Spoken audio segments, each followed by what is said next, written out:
my name is Crystal and welcome to my YouTube channel. Hiya, I hope everybody's had a lovely Thursday.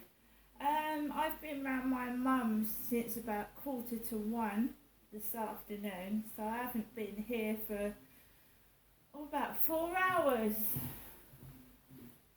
So I haven't been in my flat for about 4 hours. I've been around my mum's. It's nice to talk to somebody else and to have a chat and to just have a bit of different surroundings. So I've just got back from visiting my mum, Jennifer. Alexa, sorry, I've just loaded Alexa up. Alexa, what's the time, please? The time is 5:23 p.m. Right, guys, so I have been keeping a low profile. I've not been doing any videos outside my flats, and I've just been keeping a mental note of what's going on, and I've obviously been vlogging it on YouTube and putting it in my diary. So I'm okay, I'm smiling, I'm fine. So guys, after coming back from the field with Max, I came into my flat and my mum said to me, Janestra, I'm going to order a taxi for 12:15. 12:15. So I had a few hours spare to get things ready, to tidy things up and to do a couple of extra YouTube videos. And basically I waited for the taxi to arrive. My mum rings me before the taxi comes, so I had a phone call. My mum said to me the taxi should be on its way, so then I know to get my bags ready. And I don't wait outside in the cold weather. I don't wait outside for 10 minutes for a taxi to arrive. What I do is I look out the window every so often, and when I see a taxi coming towards this block of flats, then I go downstairs with my bags. There's no point getting freezing cold for no reason or looking an idiot for no reason, so I wait for the taxi out. I look out the window. So nearing 12:30, the taxi arrives at the flats. I've got my co-op bag, I've got my backpack, I've got my phones, and I'm ready to go. And the post has been early. So my next door neighbour has got a parcel on her doorstep. There's nothing on mine. So I go downstairs with my bags and I check my mailbox. And I had some post, guys. This is my package. This is from Cambridge Road, Enfield, and it's my beanie hat. So I've got the gloves, now I've got the beanie hat, I'm just waiting for the scarf. So this is the beanie hat, just a plain beanie hat, nothing expensive, just a purple beanie hat, right? So that was my package inside my mailbox. I walked straight out into the taxi. I get into the taxi, very nice, polite driver. Where are you going? I'm going to Durrell Gardens, please. And he drove me to my mum's address. I've had two completely different drivers, both of them foreign, both of them very polite. And so you go down Gas Road, you go down the road, you go up towards Star Hill, along New Road, right underneath the Luton Arches, up the Luton Road, and you'll get a few turn-ins to Durrell Gardens, because it's like at the upper part of Chatham. So I was just looking out the window, look at the drivers driving in their cars, looking at the people on the pavements, observing, because I'm a diary writer. I vlog and write down my everyday life, so I vlog things. So basically I was vlogging, I vlog every day. So I was looking at the people, I was looking at the cars, I was looking at the number plates, and I was just like relaxing, and I actually wasn't all stressed up. I was actually relaxed in the back of the taxi, just looking out, and a smile on my face and being okay. So I wasn't angry when I got to my mum's address.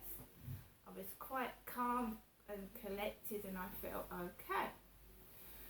So the driver asked me how far up was it. So I said right up the top of the road. My mum was waiting for the taxi.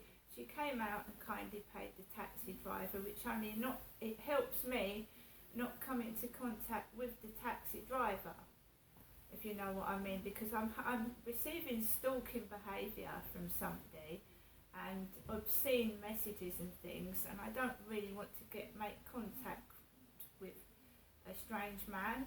So my mum comes out, she pays the taxi driver, I go in to my mum's flat at Durrell Gardens, and my mum just seems in a bit of like she's cross and angry, or she's upset, and I don't know why. I've not known what's gone on during her week, so she seems a bit highly strung. So I'm just sat there quiet, peaceful. I put the telly on, BBC One comes on, and then I just flick through channels and see what's on, and it's all the news with Rishi Sunak and Israel, and then we find episodes of Coronation Street on the telly, old episodes of Coronation Street. So my mum, you know, she just likes to vent about my dad. My dad did this, my dad did that, and it's every time I go up there, and sometimes it stresses me out. I just sat there and let my mum go on and on and on and on and on and on and on, and I didn't get cross, I didn't get upset, because I've learned how to focus. Max, don't worry about what's happening. Max, stop it. So I've learned how to stop getting cross and focus on something else, or actually block it out. Just don't hear it, don't listen, don't take what people are saying in. And it works, because I'm not stressed and I'm not angry. My mum gave me a bunch of pizza leaflets with a lined ruled piece of paper, and on it she said to me, can you do your takeaway now, please? So I rushed, and the only one that I can see is Pizza to Go, or was it Go Go Pizza? There's one in Strood, and I ordered a pizza. I ordered some chicken bites, and I ordered some water and some Diet Coke, and nothing really big, just like a small pizza as well. It wasn't a big one, it wasn't a massive takeaway order, but it was expensive for what it was. And my mum said, oh, that's come to £25. I said, Mum, well, I got the single meal deal, which said it was $15.99, and they're charging you £26. So Pizza Go Go, it's meatball feast pizza. I've eaten most of it. So it's got meatballs in.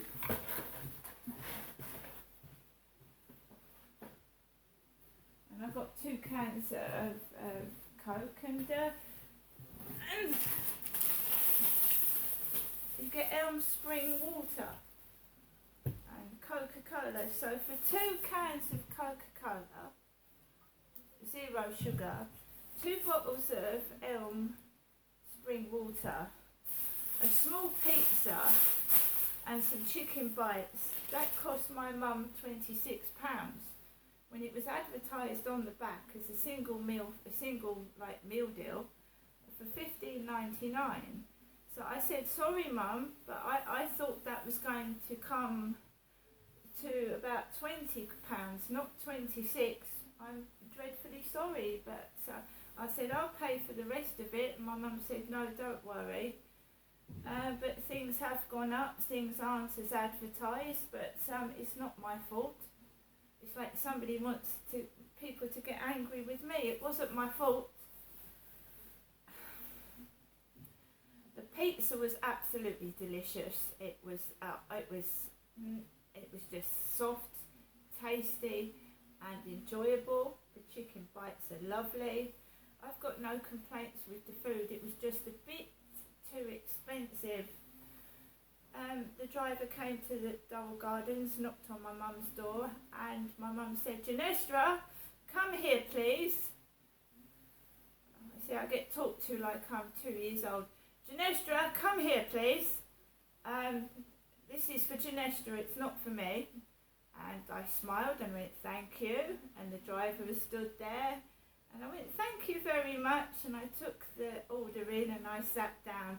Because my mum, as soon as I got into the flat, gave me a piece of paper. "Can you do your takeaway now, please?" So I didn't go to my mum, "Give me a takeaway." I didn't say, "Give me a takeaway, give me a takeaway, I want it now." My mum said she wanted me to do the takeaway now.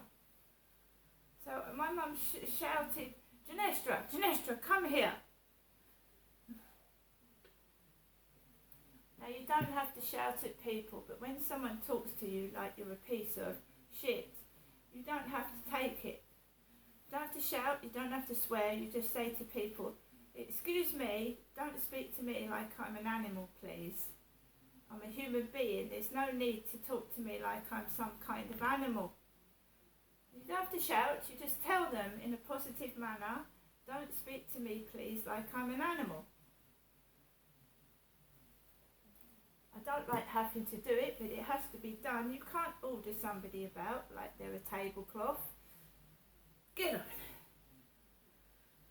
on. So there's a few fractious moments when my mum asked me to fix her phone. The date on the phone, I didn't have any instructions, so I tried to help my mum. I pressed the set button and it started setting the numbers. And then my mum almost accused me of trying to cut her phone off. Now, when elderly people get dementia or they get Alzheimer's, they could get very aggressive, they could start shouting, they can even hit you. So you've got to be careful how you deal with things. So she went, "Sit down." And I went, "Okay, Mum, I'll sit down." I said, I was trying to help you. I said, "If I've accidentally done something, I am sorry, but I haven't done it on purpose." And she said, "It's no good. I'm not going to Sue's next door to have her look at my phone. You and Sue." And I went, "Oh, Mum, I just tried to help you set the date on your phone. That was all I was doing. And I haven't got any instructions, so I can't do it. But I didn't switch or turn your phone off." Because she was accusing me of like buggering up the phone so she couldn't call out. And 2 seconds later, she's calling out on it. So when people get older, they get isolated, they get angry, and they can hit out and be quite frightening. And you have to keep calm and say to yourself, they can't help it. Right? So the phone is okay. My mum maintains she can cope by herself and she's fine and she doesn't want any interference, so things have to stay this way. But I get shouted at, I get accused of things I'm not doing, and I'm going through a very painful stage in life myself, the menopause. And I'm trying to help my mum, and sometimes the things she says is very hurtful and it makes me feel like crying. Not angry, it's very hurtful. So Charlotte rang the phone. Charlotte. It's the first time I've heard my mother's new phone ring. Lovely tone, like someone from outer space. And it was Charlotte, and this must have made my mum anxious for some reason, because she started to get all agitated and angry, anxious and annoyed when Charlotte rang the phone.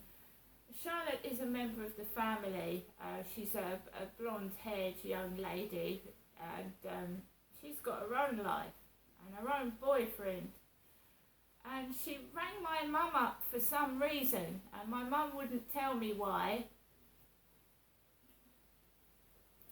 So Charlotte turns up at my mum's address while I'm there.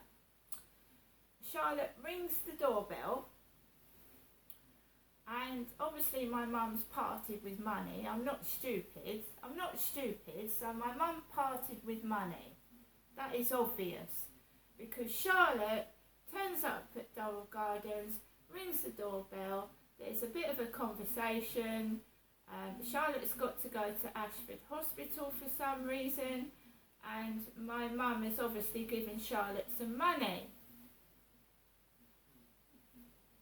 Because Charlotte speaks to my mum for all of 2 minutes and she buggers off.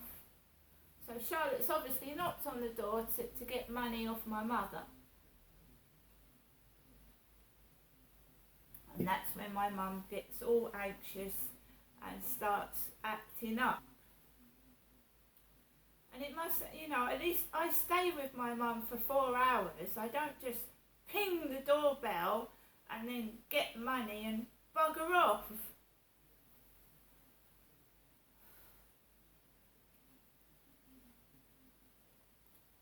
So Charlotte came, my mum said, say hello to Janestra, Charlotte. And Charlotte didn't want to come in, but she did. And she did she didn't even look me in the eye. She came in my mum's corridor, came into the living room, turned round and went back out again.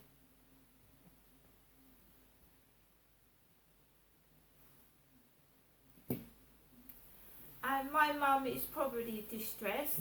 There's a member of family in hospital. No one's offered to take my mum to see the member of family that's in hospital. My mum hasn't seen members of the family for years. They just call round when they want money. And that's typical as you get older, isn't it? Relatives just calling round and using you for money and buggering off. So I can understand how my mum feels, because sometimes I feel that way as well.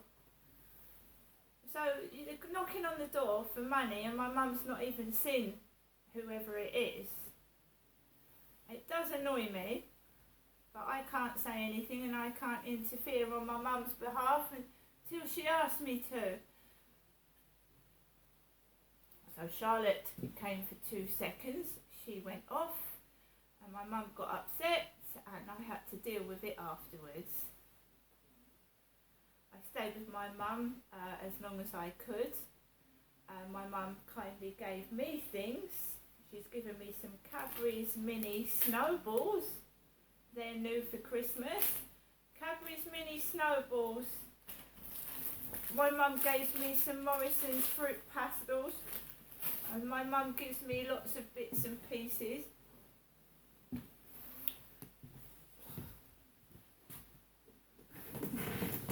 I'm afraid as you get older, you get used.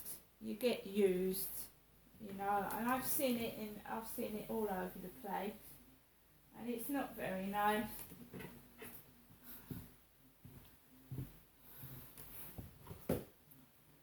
Right, so what my mum gave me a Rustler's cheeseburger,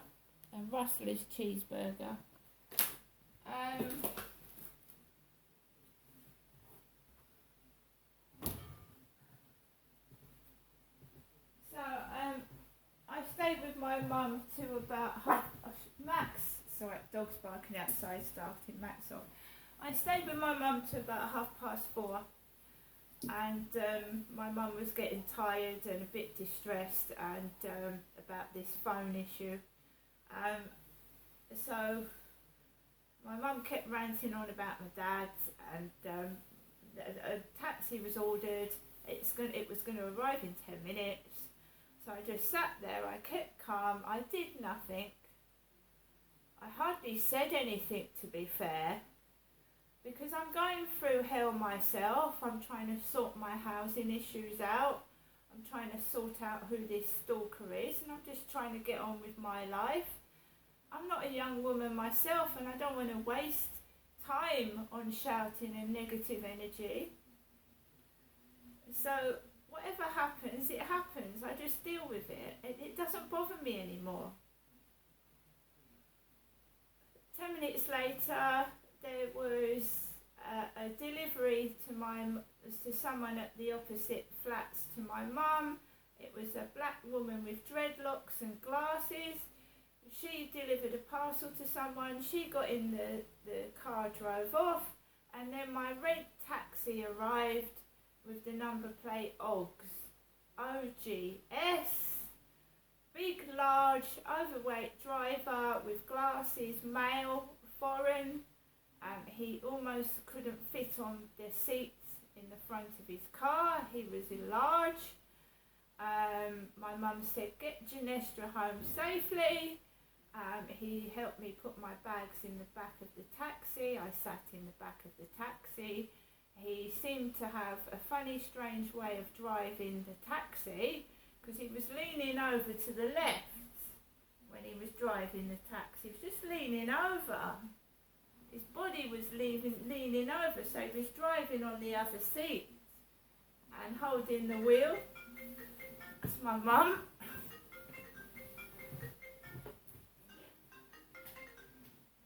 Hello, Mum. Hello, Jeanette. You got home safely? Yes, I did, Mum. Okay, you alright? Yeah, I'm fine. Are you? I'm a bit tired. Yeah, I think we do get like that this time of year. But other than that, you're okay, yeah? Has Sue been to see you yet? No. Alright, Mum. Right, yeah. Yeah, you just take it easy, Mum.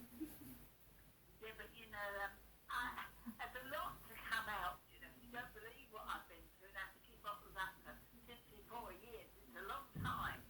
I know, Mum. What he did, he shouldn't have done, and he shouldn't have been able to get away with it. Everyone, isn't it? I mean, I wasn't well treated by anyone, was I? No, Mum. It's just the way of the world as well. It's a nasty place. And especially if on your own, it's hard. Forget about it. Oh, now I've got most of it out now. I won't mention anything next week. I've got it all out. And I'm glad you came up. It was nice to see you. Yes, and Mum. I'll see you next week. Okay, Mum.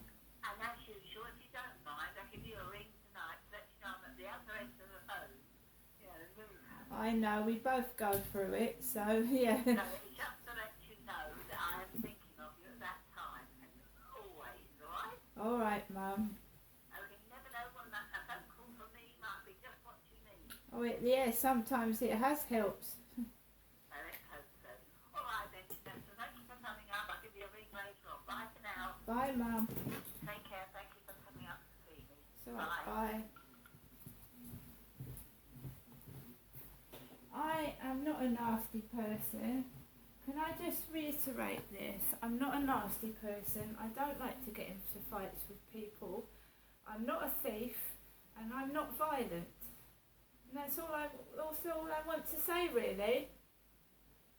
That to be people running away from you, people sneering and laughing at you, thinking they're better than you.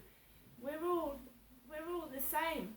We all live, we all die. So why be nasty and horrible to someone for no reason? I've got to go now. I've got to take Max out for a walk later. I'm